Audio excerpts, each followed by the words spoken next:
Hello, hello! Welcome back to Brenda's Books. I'm so glad you have come back to enjoy more of Sara's War. Today we are on Chapter 51. Here we go. Chapter 51, The Young Assassin. I stand on a haunting dirt road with my backpack over my shoulders and the fancy gun Lexi gave me in one hand. My suitcase and duffel bag lie on the ground. I don't know why I have all these things. They're mostly empty. Not too long ago, I was dreading coming back to this lumpy, dirty forest, and now I'm dreading leaving. I refuse to look back at the busy scene behind me. The sound of life and purpose. Voices shouting, feet thumping, engines purring, and helicopters looming. It's only an empty road ahead of me now. I know I'm just going back to the base, but it feels like it might be prison. The journey will be long and lonely, too. No other fellow meds, just me, alone with the driver. Just like after Ryan's funeral. "Sara!" someone calls behind me. I turn around to see Randy jogging toward me. He's got his camo on underneath his white lab jacket, which blows open as he runs. He halts in front of me and takes a couple short breaths. I force myself to meet his eyes. He looks sad. "Sara, I'm so sorry. I know you're going through something awful, and I don't want you to go. I'm sorry I had to report you. It's okay, Randy," I interrupt, putting my hand on his shoulder. "You did what any responsible person would do. I like it better when you're the responsible one." I frown. "I'm so sorry for everything, Randy." He shakes his head. "I understand, I do. I'm sorry I didn't know how to help you better, especially after you helped me so much. And I was so rude to you. I was just so stressed. Hey!" I shake his shoulder a bit. "It's okay. I put you in an extremely difficult situation. And I wasn't exactly Miss Sunshine," I say, dropping my arm. Randy smiles briefly, then gazes at me with concern. "Are you going to be okay?" "I'll make it. I'll be rooting for you. And don't go thinking you're a bad doctor. You're the best. We all know that. And we'll all miss you. I will miss you. I'll miss you too, Randy." He pulls me in for a tight hug. "None of us think less of you, okay? You just take care of yourself so we can get you back." "Thanks," I say, pulling out of the hug. "Whoa, the head honcho did not like me hugging you. I'll let you two say goodbye alone." I twist my head to see Jack standing a few feet away with his passive mask on. "Bye, Sara," Randy says. "Bye, Randy." Randy squeezes my arm, giving me one more sad smile, then jogs away while Jack slowly saunters toward me. "Let's not let this be goodbye. I know you'll be back soon." "Let's hope so." Jack smiles, but it doesn't quite reach his eyes. He steps closer, but not too close. It's still close enough that I'm afraid to breathe. "I know I promised you the convoy would be safe, and it is, but I've also assigned Mitch to look out for you." He points his head toward a large, grim man dressed in camo. He stands as still as a marble statue. He's definitely not as tall as Jack, but he is huge. "You assigned me my own personal bodyguard?" I ask. "If that's how you want to think of him, then yes." I glance at Mitch for any indication of how he feels about this assignment, but his cap covers his eyes and he remains still. It does feel nice that Jack went to great lengths to protect me, but it's concerning too. "You're strong, Sara. I know you'll be fine," Jack says. "I appreciate that." Jack opens his mouth to speak, then closes it. "Yes?" I prod. He shakes his head. "This is probably not the time nor the place." "I think it's the perfect time and place. I won't see you for a while." Just the thought of this makes my heart sink lower. Jack's gaze lingers before he looks out at the open terrain. "It's none of my business." "Jack, please." "I was just wondering," he says, looking back at me, "if there was anything going on between you and your nurse." He seems to... My laugh cuts him off. Then I realize he's serious. "No, Jack. In fact, I almost tell him about Randy and Molly, but decide that's not my story to tell." "Not at all," I say, shaking my head. Jack brushes a strand of hair away from my forehead, just like he's done so many times before. For one fleeting second, he looks like he might kiss me. Then he drops his hand. Sara, I wait for him to finish, but instead he pulls me into a tight embrace. My heart accelerates as I melt against his chest. I remember this feeling all too well. I fight back tears. I probably won't be with him like this ever again. Neither of us seem to want to pull away, so we just stand there, wrapped around each other for a long moment that turns into minutes. All too soon, an army bus screeches toward us, sputtering through the mud and stopping with a loud, high squeak. "Take care of yourself, Sara," Jack whispers in my ear, before we each pull away. "Thank you for everything, Jack," I tell him. Thank you certainly doesn't seem like enough after what he did to bring me back to reality, but it's all I can come up with. He sweeps his fingers from my shoulders down the length of my arms, then squeezes both my hands. "Until next time, Sara." I nod and give him the best smile I can muster. Until then. I pick up my suitcase and Jack tucks the string of my duffel bag under the strap of my backpack before I climb the stairs of the tiny army bus. Mitch follows closely behind. I plop down on the front seat and peer out the window. Jack hasn't moved from his spot on the side of the road. I wave and he waves back. I watch him as the bus slowly drives away. He doesn't move. Just as the bus is about to turn a sharp corner, I see his face crumple. Then he's out of sight. Of all the wretched bus rides, this one has to be the longest in the history of the world. I tell myself over and over not to cry. What is the point? Nothing can get me off this jostling army minibus. Nothing can make it turn back around to the place where I had been trusted to be a doctor. Nothing I do now can change what I did to mess that up. And nothing can make me forget the look on Jack's face when I left. Worse still, there's nothing I can do to stop my nightmares from coming back. Crying isn't going to change anything. And right now I feel like being stubborn. Besides, once I start, I won't stop. Mitch really doesn't need to see that. "Crying releases stress," says a deep voice across the aisle. I jump at the sound. I twist around to see Mitch staring at me. Without his camo cap on, I can see that he is very bald, and his expression no longer looks grim. "Go ahead and let it out. It releases stress, and there's no shame in it. Besides, we're the only ones in here." I peer around at the 2 extra empty aisles. Something about the burly man giving me permission to cry lets my stubbornness slip away, and the tears spill as I stare through the window at the grassy terrain whipping by. And something about the hum of the loud engine makes me drift off to sleep. I wake with a start as the bus comes to a halt. "We're already at Perkstock?" I ask Mitch. He shakes his head. There must be a problem. I glance out my window and startle a bit when I see a teenage boy dressed in orange. His hairstyle matches that of the Daggard Rose. He must be the kid the soldiers were talking about on our way to Bridgetown. He's holding his nose, which is dripping with blood. I sit up straighter and lean closer to the glass. A man, whose features are strikingly similar to the boy's, stands next to him. The man is handcuffed and flanked by 2 guards.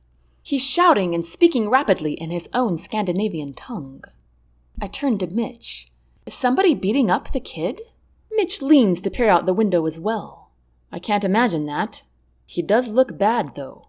A couple more guards come out onto the field, followed by an officer dressed in camouflage. "Is that General Granger?" I ask. Mitch leans over again. "So it is," he says gruffly. The scene shifts to loud arguments amongst the adults. The boy stumbles to the ground and rolls onto his side, vomiting violently. Bloody vomit. Dark vomit. I gasp. He's bleeding internally. I need to go help him. I stand, but Mitch's meaty hand appears on my shoulder and pushes me back down. "You do remember that man is part of an assassin group, right?" Mitch says, pointing to the adult Scandinavian. "I've been ordered to keep you completely out of his sight, as well as the rest of the Daggard Rose." "I understand that, but this kid clearly needs help," I retort. "The kid is part of the assassin group too," Mitch argues. "That might not even be his choice. He can't be older than 14. "Maybe so, but I have my orders, ma'am, and I intend to keep them." I glance back at the boy on the ground. He's now convulsing and spewing blood all over the grass.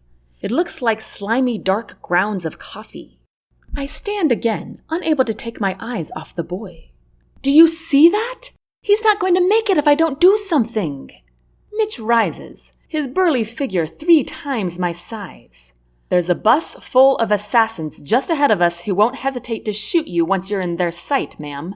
I'm not going to give them that chance. Aren't they tied up? I point to the adult Scandinavian with his hand secured behind his back. His face contorts with fear and rage. Regardless, I've been ordered to keep you on the bus until the assassin group is no longer part of our convoy, Mitch says, his voice strained but firm. My memory flashes back to how angry I was at Jack for ordering me to stay in the bus while we were in Eagle, and how right he had been for telling me to do that. Then bring the kid to me. You'll still be keeping orders, and I can help him. Mitch presses his lips in a hard line, the first crack in his resolve that I've seen. Look at that kid! I exclaim, pointing one long arm in his direction. Do you really want to sit here and watch him die? Mitch glances at the boy. The blood expelled from his mouth is now a small, lumpy puddle. All right, Mitch relents. I'll bring him to you. But before Mitch makes it off the bus, General Granger appears on the top of the stairs. Dr. Andrews, we need your help. He turns to Mitch. Is she coherent? Yes, sir, he replies. But I have orders to keep her out of sight. I'm aware. The order came from me. We'll move her and the boy to a place that's well hidden. Just walk behind her. Yes, sir, Mitch replies. Colonel Haskins mentioned there would be an aid truck in the convoy. Is that still the case? I ask. Yes, but let's get you and the boy to a secure place first, says Granger. We stride over the rocky road with Mitch hovering over me like a mama cougar. 2 other guards carry the writhing boy. I hear his father spouting out words of venom with an edge of desperate fear. I can't turn around to see him, but I assume others are holding him back. We should let the father come, I say. He's an assassin and likely wants to kill you, General Granger disputes.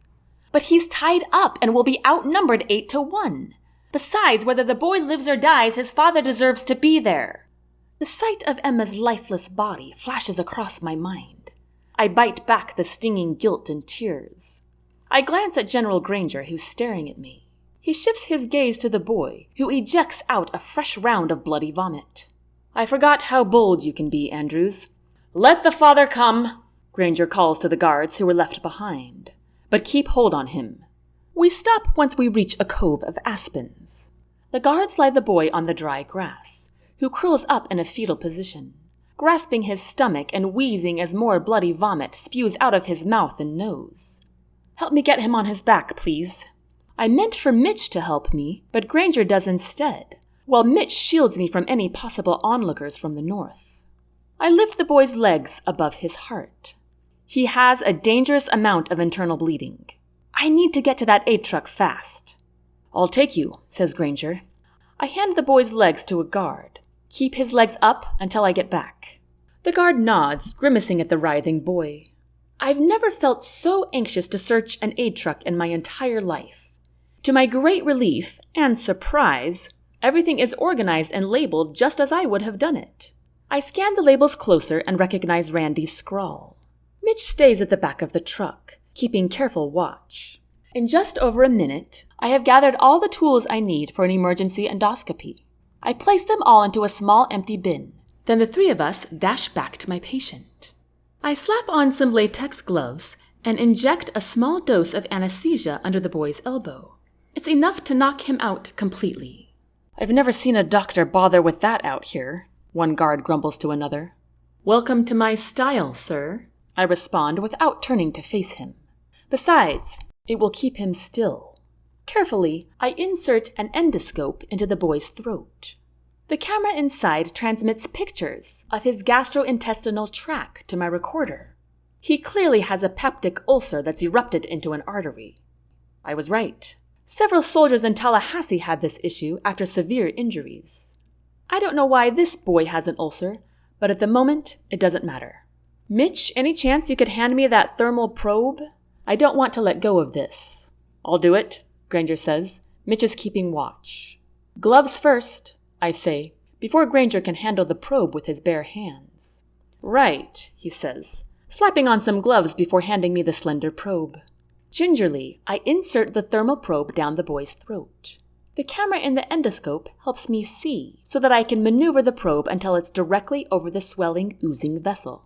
Upon a couple of contacts, the vessel is cauterized and flattened, and the bleeding stops. Carefully, I pull the thermal probe out as well as the endoscope. The boy is still.